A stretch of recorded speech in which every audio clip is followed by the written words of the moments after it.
Hi, my name is Steve, and I'm going to talk to you about how we think the intrinsic damping in muscles is important for running stability. And I'm going to walk you through our recent results so that you can understand this figure in particular from our recent paper. After that, I'll walk you through how you can use our code, which is open source on GitHub, to reproduce these results or do similar studies. Before I get started, I'd like to point out the people who worked with me on this project, in particular Matthew Millar, also Charlotte Lemuel, and Alexander Badrish-Previtz. I also want to give a special shout out to Monica Daly, who gave us some early feedback and also the experimental data of running guinea fowl, which we used for our parameter fit. In fact, you'll see that our study is very heavily based on Monica's famous tissue paper experiments. In these experiments, this bird doesn't know that it's going to run through a pothole until its foot passes through the tissue paper. And yet, they're really good at recovering in the subsequent steps. One of the important takeaways from this study is that the first step happens so fast that everything must be an open loop. This means the bird is landing with the same angle of attack and has the same muscle activation as when running over level ground.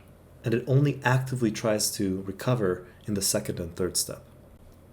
This type of running motion is often modeled as a spring-loaded inverted pendulum or slip model, which is basically this point mass with a massless spring, like you see here. To study the effect of damping, we slightly modified this model by introducing this damper actuator module, which you see here. And this introduces a new state, this length LA, the length of this module.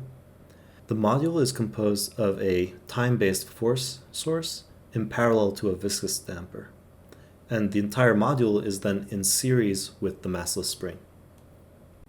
Now, because it's in series with the spring, there must be a force equilibrium between the module and the spring. And this means that the force generated by the spring has to be equal to the total force of the force source minus the viscous damper, so the total force of the module. We can use this equation to solve for L dot A to get the dynamics of our new state.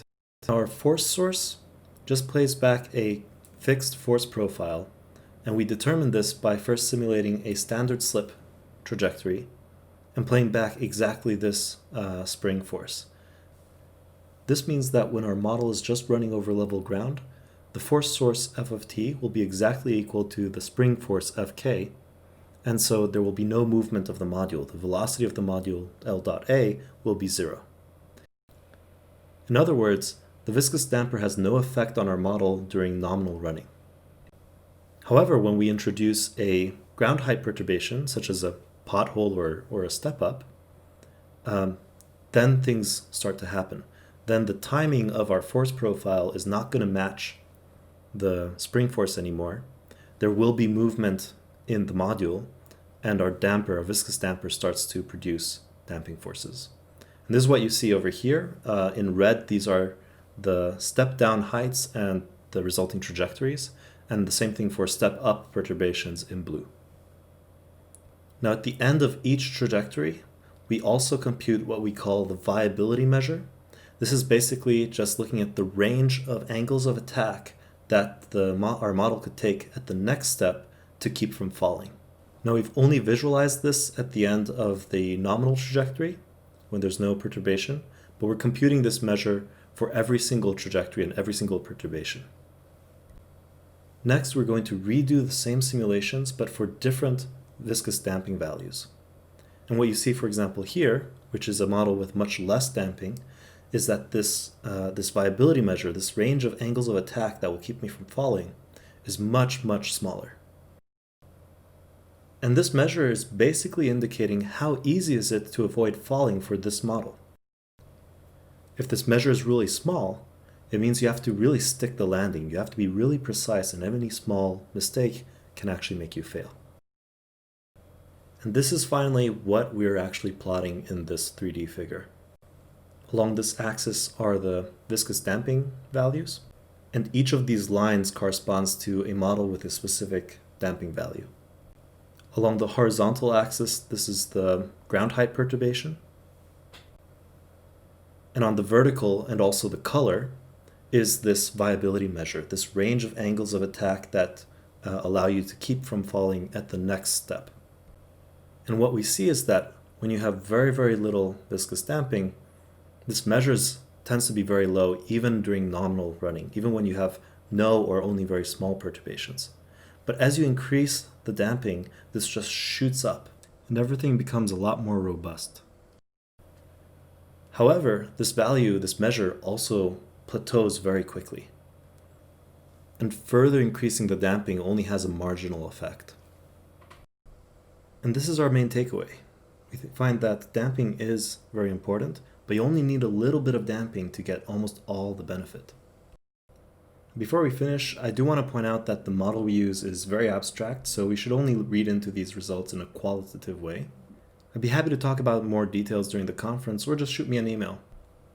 I'm especially interested in how we can use this measure of viability for other studies that involve how animals assess risk. So if you have thoughts on that, hit me up. So let's see how to actually reproduce this study. If you go down to data accessibility, you'll find that the code is available in two places, on Dryad and on GitHub. And I recommend using the GitHub code because it's more up to date and I still find and fix bugs and add features every now and then.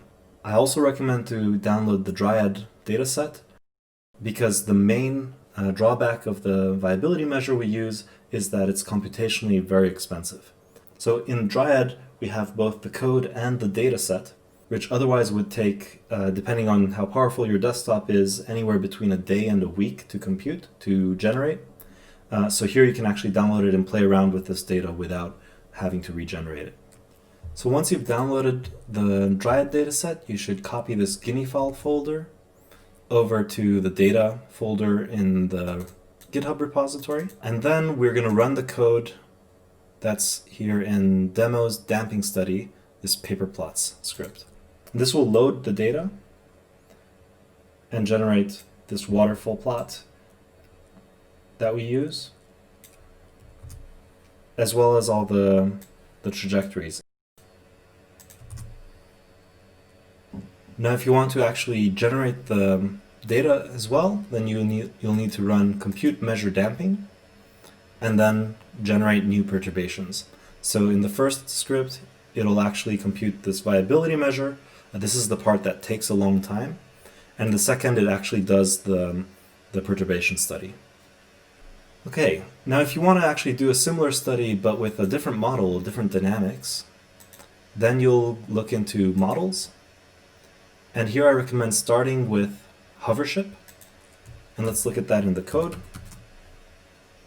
So the hovership is a very simple model that's basically there as an example. It's heavily commented and it'll give you an idea of how to actually implement the dynamics and also the helper functions that we need for computing the measure. After this, you should look at compute Q hovership. This is again heavily commented as an example, but this is an example of how to actually compute the measure. And the main thing that's happening here is you're going to have to set up two grids. So a grid over your state space and a grid over your action space or your control inputs. And then after that, we use this Viability code to actually compute the measure. And this is basically doing some brute force computation of the measure over these grids. And this is something you'll need to play with. If you make your grids very dense, very high resolution, this takes longer to actually compute. But if they're not dense enough, then you won't get meaningful results. So this is something where you need to play with a bit. Okay, I hope that gives you a basic idea of how this works. So if you're interested in using this code base, feel free to reach out. I'd be happy to go over it in more detail and talk about what makes sense for your model and help you get started with the first steps. Look forward to talking to you.